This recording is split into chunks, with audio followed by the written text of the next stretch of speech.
All right, welcome back to the Content Marketing Playbook. I'm your host, Josh Culler with Culler Media. And on this episode today, we're going to be talking about the top content marketing tools that anybody can use, and not just professional content marketers like myself and my team. These are tools that anybody can use. I don't care who you are, what level of skill you have in video editing, in social media, in content production, whatever it is, anybody can use these tools. And one thing that you're going to find is a common theme with what I talk about with content marketing is the easier you make it for yourself, the more likely you are to actually do it. So it's important to understand that making life easy for yourself when it comes to not just content marketing, but marketing in general, the easier you make it for yourself, the more likely you are to actually do it. And as we all know, everything that I preach is with content marketing, consistency is where you win the game. So content marketing is a marathon. It's not a sprint. So you gotta keep that in mind. So the tools that I have here that I'm going to be teaching you guys about, I'm really gonna tell you how the Culler Media team uses it, and then you guys can use it however you want. Obviously, like that's gonna be up to you, but I'm just gonna give you ideas and tell you how we actually use it. So I'm gonna dive right in, but before I do it, if you haven't already, make sure you have subscribed to the Content Marketing Playbook. If you're listening on Instagram or Facebook Live right now, first of all, thank you very much, but go subscribe to the podcast. Tons of awesome content on there, teaching entrepreneurs, teaching business owners.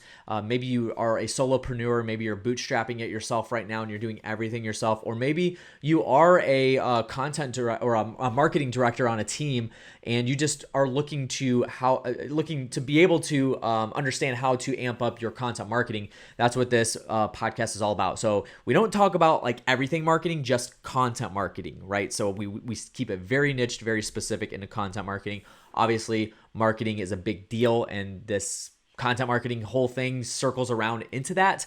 But content marketing is what we cover here. So make sure you do subscribe to the show if you haven't already. We're on all podcast platforms. So let's dive into it today. The top content marketing tools that we use. And these are things, again, that I recommend for anybody to use, not just if you're a professional or if you're in the media space. Anybody that has any business, you can use any of these tools. Super easy to use. I definitely wanted to make it easy for my team to use these. And so that's why I chose these for us to use. So I've got it cut up into a few specific categories, and there's most of these categories we have multiple tools that we use throughout these. And one thing I will tell you is that going through these, what I wouldn't recommend for you to do is to go through and try to use everything. You don't want to get so caught up in using an insane amount of tools that you get lost with like what subscriptions you have and what accounts you're using and that kind of thing. So just be careful with that. The reason we're using all of these ourselves are just because this is what we do. We do content marketing on a daily. I literally have 8 team members on the Culler Media team that all they do is content all day long for our clients. So that's why we use this many. But for those of you who maybe you're just getting started, maybe you're doing it yourself for your business, keep it very simple, keep it very clean. Only use the things that you think that would be beneficial to you in the long run. So make sure that you keep that in perspective. So again, I got this cut up into categories. So the first one is organization. Organization is a really big factor when it comes to getting content marketing out. And I already stated at the beginning of the show that, consistency is going to be the biggest factor in your content succeeding or not. Whether your content is going to convert and bring in leads, be a really good lead gen tool for you. Consistency is going to be the key. So the way we stay consistent is we use really 3 platforms. And they all integrate with each other, which is really cool. And if you're listening right now and you want a more in-depth, because I'm not actually going to show how we use it, I'm going to just tell you how we do it. But if you want a more in-depth of like, hey Josh, how does your team actually use this? Can you show this to me? Feel free to reach out to me. I'm an open book. I'm willing to show anybody our processes, our systems. Happy to share that with you. Email me, josh@cullermedia.com. Culler spelled Culler. And I'm happy to jump on a Zoom call with you to actually show you how we use all this. So the first tool is Trello. I love Trello. Trello is such a great platform. For those of you who don't know what this is, maybe you're familiar with platforms like Asana. This is pretty much the same thing, except for I believe that this is a trimmed down, like they've trimmed the fat from Asana, and which creates Trello. I think that Asana is a little too clunky. It's got a little too much that's going on that people can use, and it's really confusing for those people who aren't analytical like myself. So Trello brings it down to more of a creative level and allows you to organize things a lot more simply. So I love Trello. Basically what you have is you have lists that are, you have boards, which boards are just separate. Like for us, we have 13 clients that we do consistent daily content for. And with those boards, we have each client that has their own board. And inside of that, you can create lists for specific things, and then you can create cards inside those lists. Just go look it up. Trello has a really good user experience and a UI, UX, so they can show you how to use that on the website or whatever, Trello.com, Trello. But this is a really good platform to be able to just park all of your content. So literally what we do is we go scrape the content from our clients. So if they do Facebook Lives, we go pull those Facebook Live videos and link those into Trello so that our producers can go in, go directly to that video, pull content out of there, and then we, obviously chop it up and produce it and then distribute it. So that's Trello is an awesome organization tool that I highly, highly recommend. Inside of that, we also use a platform called Lumely, Loomly. Now, this is also known as your third-party distribution platform. So if you are familiar with like Hootsuite or Buffer, very similar. We were using Buffer for a while and we went away from that just because there was too many errors that were going on with it. I mean, the amount of people that we were distributing for, we just couldn't afford the amount of errors that it was giving us. For instance, Facebook pages were getting disconnected randomly. They stopped distributing to Instagram every once in a while. So like there was just a lot of consistent issues that we were noticing. So we went away from Buffer. And so we started using this platform called Lumely. And we haven't noticed any issues with this platform. So I recommend this. It's a third party and it's actually not a very well-known one, but it's very, very good. One really cool thing that I really, really like about it is that it distributes to Google My Business, which is super cool. I don't know, there's probably a platform out there, but I don't really know of any other platform that also distributes to Google My Business. And so that's a really big factor. So Lumely, just basically you're putting your content out there. You can schedule it to go out on any of the platforms, LinkedIn, Instagram, Facebook, all these other platforms, Twitter, and it'll push it out at that time. So that's a really cool platform to be able to use for content marketing. This definitely helps with those of you who maybe you batch your content. So you maybe sit down for a day and shoot 10 videos in one setting, and then you want to distribute those, but schedule those out to be distributed so you're not manually distributing them. This is a really good way to do that. The next tool that we use is Slack. So many people are familiar with Slack. This is our communications tool. So like I said, we have 8 team members on the Culler Media team, and this is how we communicate is through Slack. It's basically a messaging platform that does a whole lot of things. You can send video files, you can send audio files, you can hold calls on Slack, you can create groups on Slack where you're communicating with the whole team or just 2 or 3 members of your team. It's a really, really good, diverse platform, but it's easy to learn, easy to understand, and it integrates with a lot of platforms, which is really cool. It integrates with Trello, which really helps us on the back end of our projects, maybe our one-off projects. So Slack is just a really good tool to be able to communicate with your team or with your content team, which that's the next thing. So the next category that I have here is team. So who do you actually have to create content for you? This is just something that I would just tell you, maybe you're not the person that's going to be the creative and you're going to be creating videos yourself. You're going to be editing them. Maybe you're not, editing photos or whatever it is that you're doing. Content wise, you're not editing podcasts. You don't want to do any of that. So who do you have do that? Well, these are 2 platforms that me and my team use very often. And I'm probably going to get a little bit of a kickback from some people, but I don't care. This is what's worked for us. So 3 of my team members that we have on the Culler Media team, we hire through a platform called Upwork. So Upwork is a virtual assistant website where you can go, if you want this is a really good platform for creative work.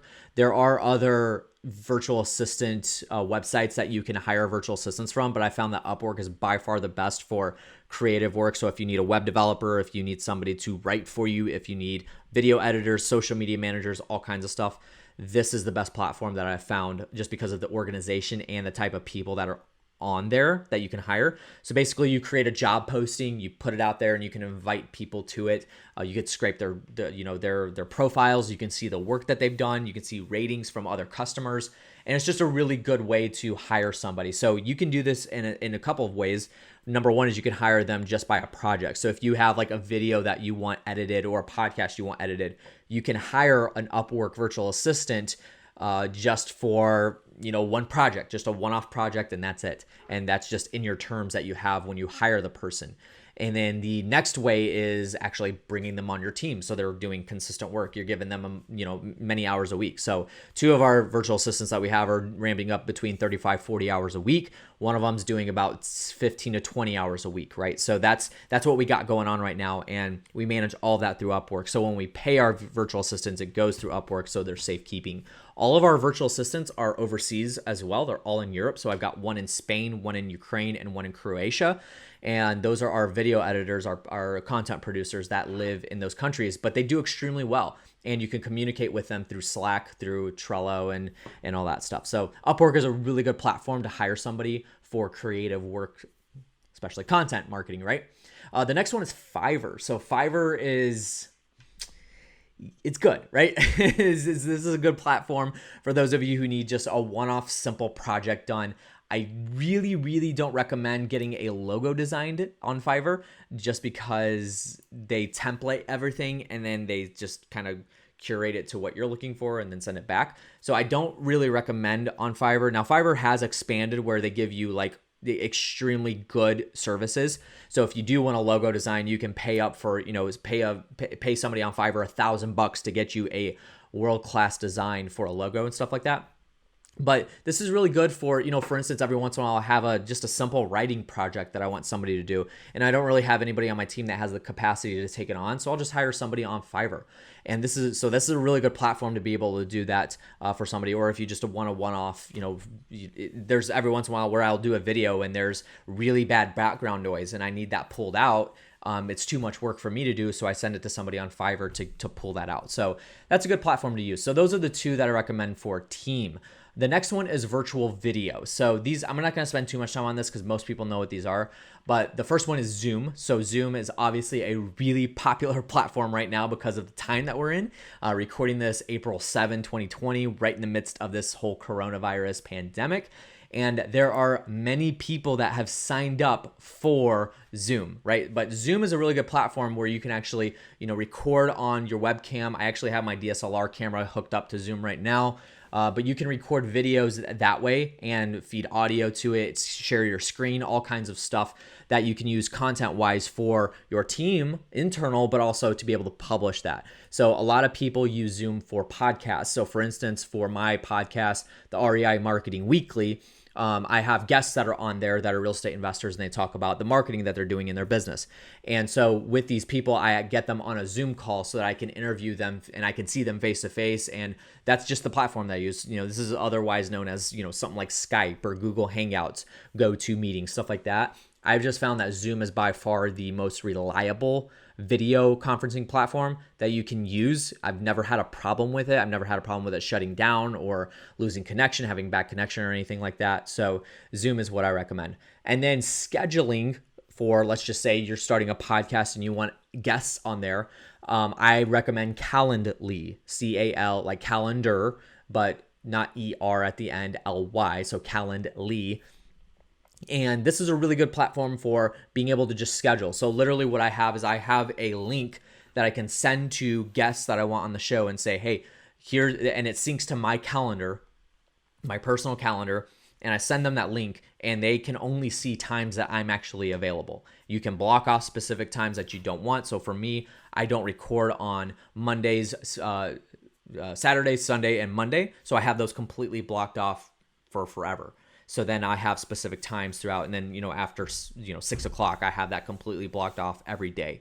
So you can block those off. It's really cool. And it's easy for them to just be able to go through their calendar real quick and see, hey, I've got this day and time available, so I can book it here. And then what's cool about Calendly, depending on the subscription that you have, it actually syncs with Zoom. So when they schedule that, it sends an automatic calendar invite, but it sends a Zoom link inside that calendar invite, which is a really cool feature. So you don't have to, they schedule it and then you have to send them a Zoom link as well that's already integrated. So those are the two that I use for virtual video and audio, I guess.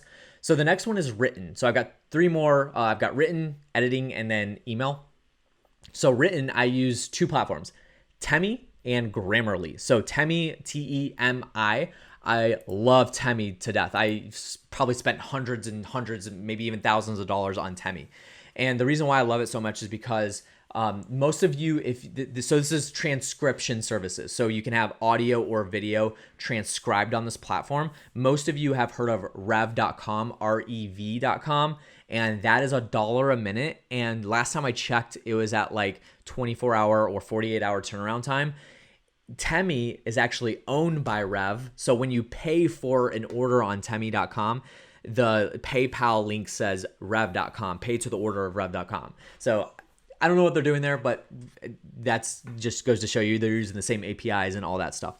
But anyway, so Temi it used to be 10 cents a minute. I miss those days, but it's 25 cents a minute. And normally, depending on the length of your audio, I normally can get stuff back within 4 or 5 minutes, not hours, minutes.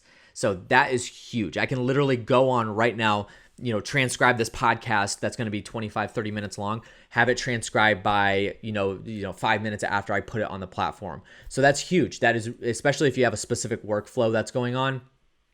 Temi.com is great for that. So Temi.com, you get, audio, video transcribed, and the platform is really cool too, because you can actually pull SRT files off that. So if you don't know what an SRT is, SRT files are where if you want to add closed captions to a Facebook or a YouTube video, that's the file that you need to upload it. So you can literally, if you want to upload a video to YouTube, you can have that video transcribed on Temi, download the SRT file, and then upload that to YouTube, and you have closed captions on your YouTube video. Same thing for Facebook, same process. So that's really, really cool option that Temi provides. You can also download the transcriptions in Word doc or a text file. And there's a lot of cool editing features on the actual website that you can use for that. The next one is Grammarly. So Grammarly, again, this is a pretty self-explanatory one. This is a website, a platform that you can use where it actually corrects things for you. So it checks spelling, grammar, sentence structure, all kinds of stuff. I have the pro version, like the highest version you could get, just because of the amount of writing that my team does. We do a ton of writing, especially for the copy, for the content we post for our clients. And so Grammarly is what we use for that. So you can, literally type out an entire blog post if you want. And what we do a lot of times is we pair Temi with Grammarly. So we'll take that Temi transcription, throw it into Grammarly, and have Grammarly autocorrect everything. And then we'll scrub through it very lightly to correct anything that Grammarly might have missed. But normally it's extremely accurate. I would say probably 97% accurate. So Grammarly is a really good platform. They have a free one that just checks spelling, and I think grammar, if I'm not mistaken. It doesn't do like sentence structure and tone and stuff like that. But the pro version, it checks tones, which is really, really cool. So Grammarly is one that I highly, highly recommend. Next is editing. So we're going to be wrapping this up here very soon. I'm not going to spend a whole lot of time on this just because this isn't a podcast to teach you how to edit video or edit audio or edit anything at all. These are just platforms that we use. So the entire Culler Media team uses Adobe everything. So Adobe, Premiere, After Effects, Lightroom, Photoshop, Illustrator, Audition, you name it. We use everything Adobe. I don't recommend that for people that aren't professional video editors or professional content producers, because none of these platforms are easy to learn except for maybe Lightroom. And Lightroom is just for photos. So and also, honestly, I would say like, the mobile apps for Adobe are super easy. So if you want to edit stuff on the fly from your phone, download the Adobe apps. They have Photoshop, they have Lightroom, they have Premiere. I don't think they have After Effects, but After Effects is a really advanced software to use. But you can edit with these platforms on your mobile device, but don't use it for desktop unless you already know it. The ones I recommend would be for a photo, I recommend Canva or Adobe Spark, which both of those are online based. And then for video, I recommend either iMovie, WeVideo, or Headliner.app. So WeVideo is really cool. This is a new one that I discovered where you can go in and they have basic editing tools. So you can pull out like green screens and stuff like that, like, do time lapses or whatever. You can do pretty basic stuff on there, but it's a really cool platform to use. iMovie is another one. If you're an Apple user, iMovie is easy to use. So just use that if you have a MacBook. Headliner.app is one I absolutely love. We use this for captions on videos. So I mentioned Temi, but this headliner.com can actually add the captions while you're doing the editing on the website. So that's really cool. So we use that for adding captions to the videos. Headliner.app is the platform, not .com. Headliner.app. Then the next one, shameless plug, is rei.video. So if you're a real estate investor, if you're in the real estate world at all, rei.video is our platform that we have created for people where you can submit your raw footage, your video footage or your audio or whatever you want us to edit, and we will edit it for you. So there's a form that you fill out when you place the order and tells us, do you want closed captions? Do you want music? Do you want a video wrapper, the title, link to your raw footage? All kinds of really cool stuff. Whatever you want, we will do it for you. And it's a 48-hour turnaround time and unlimited revisions. So shameless plug there, but we can do that for you without you having to do it yourself. So that's a good platform. So that's for editing wise. Email, this is the last one that I got here. Email, simple. MailChimp. We use MailChimp. Yes, I know it's riveting. We don't have funnels. We don't have all kinds of crazy shit going on. We use MailChimp for our email campaigns. And I know a lot of marketers right now are like, Josh, are you serious? You can't seriously be using MailChimp. Well, guess what? We are. So we don't do a whole lot of email marketing. We do have one email newsletter that goes out every Saturday called the REI Marketing Weekly. It is a spinoff, it's actually the mother of the spinoff podcast, the REI Marketing Weekly that we have. But it's our email newsletter specifically geared for real estate investors. And so that's what we use. That's what we use as MailChimp is in order to push that out. Now, the cool thing is MailChimp integrates with like our website and the Facebook ads and stuff like that we use. So if somebody fills, I also have it connected with our Squarespace for rei.video. So when somebody fills a form out, the information for that lead goes directly into MailChimp for us so we can remarket to them.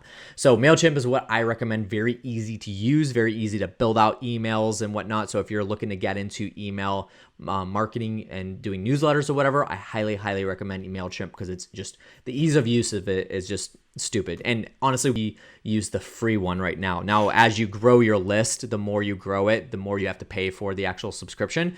But the free one is a great place to start. So that's what I got for you guys. That is all the tools that we use on the Culler Media team in order to run our content marketing business.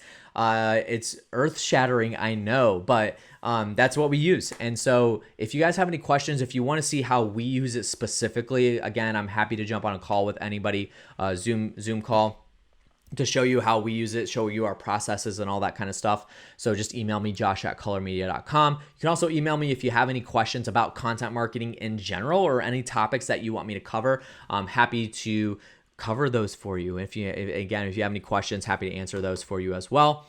And again, make sure you are subscribed to the podcast. I'd much appreciate that. Thank you for joining in for the Content Marketing Playbook, and I will catch you guys on the next one. See you later.